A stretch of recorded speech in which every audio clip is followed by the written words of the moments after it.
Hello and welcome, comrades. So I just wanted to talk about this video on TYT.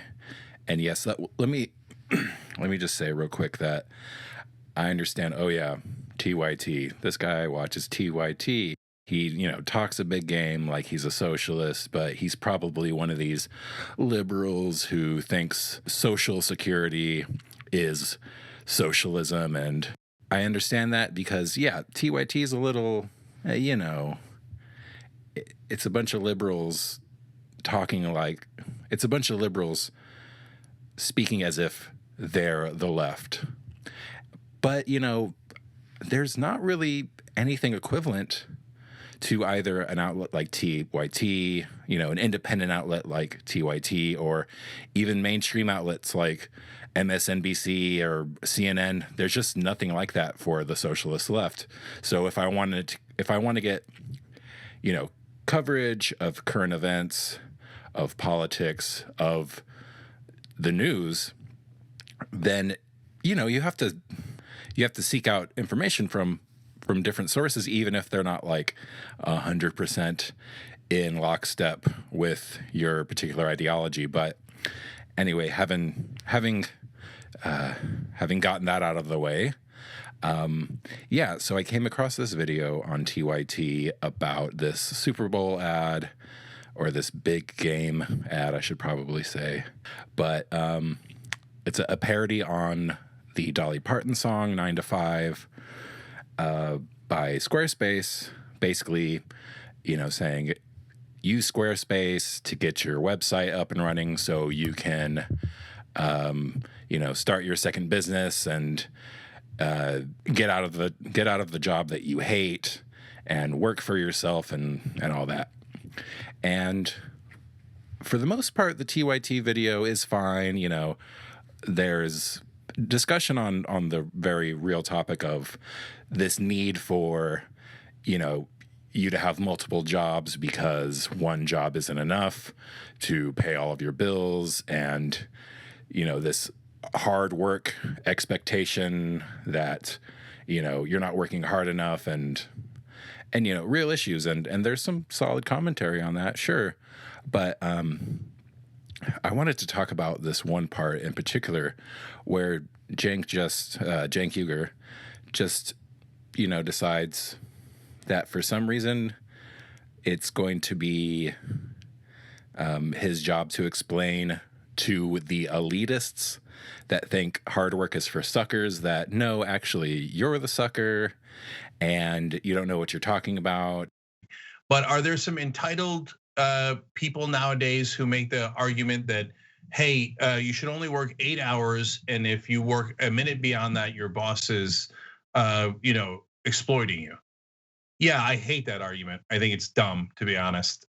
So this now, I got my dander up. Yeah, elitist. I'm not sure. I guess the only thing I can say, if I'm going to be charitable, as to why he thinks that that's an elitist attitude, that working hard is for suckers is elitist, is that I guess he thinks that people who say hard work is for suckers are people who don't have like real jobs where you need to work hard in order to get ahead. Maybe these people have comfortable, cushy jobs where, they make money for doing. I guess that's the only thing I can really think. I'm not sure what is so elitist about understanding that work is exploitative. Hard work is even more exploitative. So I wouldn't necessarily say that people who work hard are suckers. People work hard for any number of reasons. They may be at a job where they need to work hard, or they'll get shit canned. Maybe they're, you can't just universally say hard work is for suckers. I have the tendency to want to think, yeah, hard work. If you think that hard work is, what you need to do in order to get ahead, in order to have a good life, that, yeah, you're kind of being a sucker because you think that you're working for your own aspirations. You think that you're working for your own benefit, but you're working for the benefit of your boss. You're working for the benefit of the capitalist that owns the company. And I think one of the, you know, the fetishization of hard work is a tendency among liberals that shows just how liberalism is not the vehicle for class consciousness and the betterment of workers. And I'm going to make a video on this specifically, so I don't want to get too much into it, but let me just say real quick, leftism, leftist, liberal, they're kind of just lumped in together as being synonymous, as basically meaning the same thing. I'll just kind of quickly say there actually is a big difference. I guess you could say that liberals are sort of further to the left on the political spectrum compared relatively to, other ideologies, but, liberalism isn't leftism. And, someone like Cenk Uyger will say that he's leftist, left-wing, liberal, progressive, all that, and just sort of combine everything to basically indicate that they're synonymous when they're really not. And, Cenk Uyger, if he wants to call himself progressive, that's fine. Even though I'm a socialist, I consider myself a leftist. I think it's probably fair to characterize me as a progressive, and I do think that there's common cause to be had with someone like Cenk Uyger, and where our ideologies sort of overlap, I guess you could say that's the realm of progressivism. Whatever, that's beside the point. But just needless to say, there's a distinction between liberal and left that there's a stark contrast to be drawn, especially when talking about things like work and exploitation, because the liberals completely ignore an important concept that I want to go over. I try not to get into this with too much detail because I plan on making a video on this topic, but I really couldn't help myself. The sort of notes I wrote out for this got a little kind of bigger than I had anticipated, but I don't know, that's just kind of the way it is. But there will be a separate video on this topic sometime, hopefully not too long. But surplus labor value. Okay, surplus labor value is the idea that the labor a worker puts into production adds value that is taken out of their labor and transferred to the owner as profit. A commodity's cost to produce it includes operating costs like electricity, consumable materials, maintenance that needs to be done to non-consumable, like reusable materials, wear and tear, things like that. And generally, the most significant cost to production is labor, usually by quite a bit. When a capitalist figures out their cost for a hypothetical widget, and let me just say now that I'm going to be using widget as an example for every hypothetical production. Really, I first heard about widget when I was like in middle school or high school, some sort of social studies class about, talking about how the economy works. And widget is sort of like this just sort of hypothetical fake product that you can, apply to any example, and you can change the particulars to fit any example you want. Unfortunately, since then, widget has become kind of a thing in its own right, but I use widget. I constantly think about widget in terms of, considering examples and using widget as a hypothetical. That's just kind of always been my go-to thing. But anyway, so figuring the cost for a hypothetical widget, a capitalist may find that it takes 50 cents to make one widget before accounting for labor. So all those other overhead costs, 50 cents per widget. One worker being paid $10 an hour can make 10 widgets in 1 hour, adding $1 to the cost of the production for each widget. You can see how payroll can account for a large portion of the capitalist's production costs. However, this isn't for nothing because, after all, what does the capitalist really have without the worker? They have a pile of raw materials, a factory, a brand, and other business infrastructure. And sure, all those have potential value. But the only thing that a capitalist can do with all that capital without workers is sell it. And the only real way that the capitalist is going to make anything out of it beyond their initial investment is if the brand has some value in itself that makes all the capital to be sold all that much more enticing. Yeah, seriously, imagine a business owner getting a business up and running, invest money to getting the company off the ground, only to sell it the next day. They could get a buyer for all that capital, but why would someone come around and make them an offer beyond what the capitalist invested in the first place? But anyway, the point is, the worker putting their productive labor into that capital adds value to the materials where there wasn't before. They've turned the capital into a commodity. So 50 cents per widget in overhead, $1 for labor costs. Does the capitalist sell the widget for $1.50? No. They sell it for $5, or realistically probably more, but let's just say $5. What has happened is the worker's pay of $10 per hour is what the owner has determined is the lowest they can pay given the realities of the market, while keeping that worker working for that particular capitalist. Conversely, that $10 is what the worker has determined is the best they can do given the realities of the market and still be able to survive and keep putting up with working for that particular capitalist.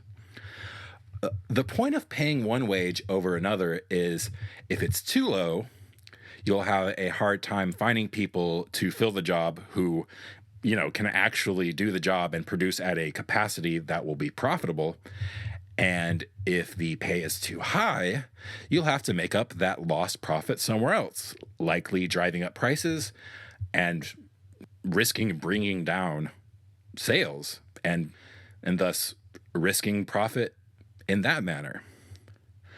So the calculation of pay ultimately needs to be balanced with the previous considerations and needs to also be done with consideration to the price of the widget. Because once you deduct all costs, including labor, the $3.50 is the result of the labor put in by the worker, but is not paid to them. It's the result of unpaid labor. And it can't be explained merely as compensation to the owner for what they put into the company, because profit is inextricably tied to labor as one is the result of the other. Not only is profit the result of labor, but the particular result of the calculation that determines price, payroll, and the profit that comes out of that is most intimately tied to payroll. Give that worker a $1 raise on their 1-year anniversary without a resulting increase in productivity just to show how fair of a boss you are. You've cut your profit equally by $1 per widget. You either say, that dollar is just the costs of being a good boss, you raise the cost of each widget by $1, or you have a change of heart and fire the worker and hire someone new at $10. What Cenk and other liberals don't like to admit is that work is exploitative by its nature. And just to reiterate, if work is exploitative, then applauding hard work is encouraging even more exploitation. Now, I got my dander up, and I'll tell you why, because I lived it in two different ways. And when I was in Miami at the local television station with Ben, I worked my ass off, and people would say, "Oh, Cenk, you're a sucker. You work 12, 16 hours a day. And what'd you get for it?" Well, I got 2 promotions, and I wound up being basically running their flagship show. So I don't want people thinking working hard is a sucker play. It's not. It's not. It depends. It depends on your situation. He gives a personal example of getting a promotion after showing himself to be a hard worker. hopefully it goes without saying that that promotion came with a raise, but he doesn't really say. Cenk's personal example is hard to quantify in a way that is really illustrative to what we're trying to talk about because of the nature of the work that he's referring. Radio, it's hard to break down by, production per unit and how much profit you contributed. That example doesn't really lend itself to our discussion very well. So let's go back to the widget example to get a sense of how raises and promotions play into surplus labor. The owner expects 10 widgets each hour out of their 5 workers. One worker, however, shows they're a real go-getter and picks up the pace to produce 20 widgets per hour. Once the owner is satisfied the worker can keep up this pace, they can justify giving the worker that dollar raise. The worker got a 10% raise, which, by the way, is actually quite a big raise and not likely to happen in a more realistic example, but the math is much simpler to follow. So let's just stick with that $1 10% raise. Because really that's how much the raise is kind of beside the point, because it only costs the capitalist $1 to ensure twice the productivity from that one worker. But that dollar raise also comes with a promotion to floor manager or something. Now, the worker is expected to, in addition to pumping out those now 20 widgets per hour, train and supervise the other 4 workers to hopefully get them to increase their productivity as well. And it's fine that the newly appointed floor manager takes an hour or 2 away from making widgets to attend to their managerial duties because they're still more productive than the original expectation. And they're hopefully effective at getting the other workers to meet those same numbers. But hard work has even further implications for the workers. Now, one worker has set a new standard for everyone else, making their work harder and their standing with the company even more precarious. Let's explore a very likely development to our earlier example. The newly promoted worker, let's say Andre, the new floor manager, is trying to get Barb, Chloe, and Drew up to speed. After training and 1 month of supervision with the new production regimen, Barb, a young, energetic go-getter like Andre, is able to meet the 20 widget expectation, and although she's finding the work harder, she's happy with the 50-cent raise. Chloe improved from the old goals, but she's not quite meeting the full expectation, averaging 14 widgets per hour. Andre and the owner give her a hard time about it every day. She's probably safe from getting fired, at least for the time being. After all, she is increasing the owner's profit, but she's not getting a raise either, and she's still stuck with harder work. Drew, well, there's a sad story. He's been working with the company for a while. He's getting old, and he's too used to the old production method that he's not able to keep up with the new expectations. Not only that, he's overexerting himself anyway, even though he's not meeting the goals, and that overexertion is causing him to get flustered and make mistakes. So he's actually producing at a lower volume of 8 widgets per hour. Like I said, if you have determined that you got to do what you got to do and you got to work hard in order to survive, I don't think that's your fault. I don't think you should be faulted for that. I don't think you're a bad person for doing that. I think the circumstances that put you in that position are bad. But also, I think if you're just this type of person who thinks, hard work is the only way you get ahead and you got to show yourself to your boss that you're a hard worker and, claw your way to the top. Yeah, you're kind of a sucker. You don't realize how much you're cheating yourself, how much you're cheating your fellow workers, and you're really only working yourself to death because some person who owns some property has thrown you a bone and you think that justifies everything. And it's understandable for someone like Cenk Uyger to think this way. After all, he's a liberal. Liberals have been pushing the work hard, get ahead, play by the rules rhetoric. That's just kind of their shtick. And also, Cenk is, well, I was going to say he's the son of an immigrant. He is, but he is also an immigrant himself. And that's sort of the immigrant story of, come to America with nothing, work hard, play by the rules, and you'll succeed. And it worked for him. It worked for his family. So, it's easy for someone with that sort of ideology, those predilections, that upbringing, that life experience, to think, yeah, there's nothing with a little hard work. And yeah, I've heard Cenk plenty of times say he's a capitalist. He believes capitalism is good. So he probably doesn't consider work to be exploitative in and of itself. He says in this video that there's, circumstances where your work could be exploiting you by giving you more hard work. He just doesn't extend that out to that's just how the system works overall. But anyway, saw this video, wanted to make something out of it, introduce a topic that hopefully I'll get into more in the future. Not hopefully, will. Let me just say, will. I will. I'll get into it. Committing myself to doing it. Anyway, thanks for watching. I didn't mention this in the last video.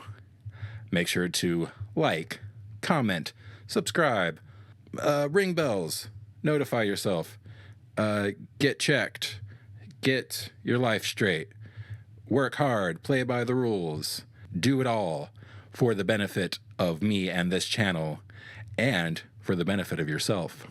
Thank you in solidarity. Take care of yourself and each other.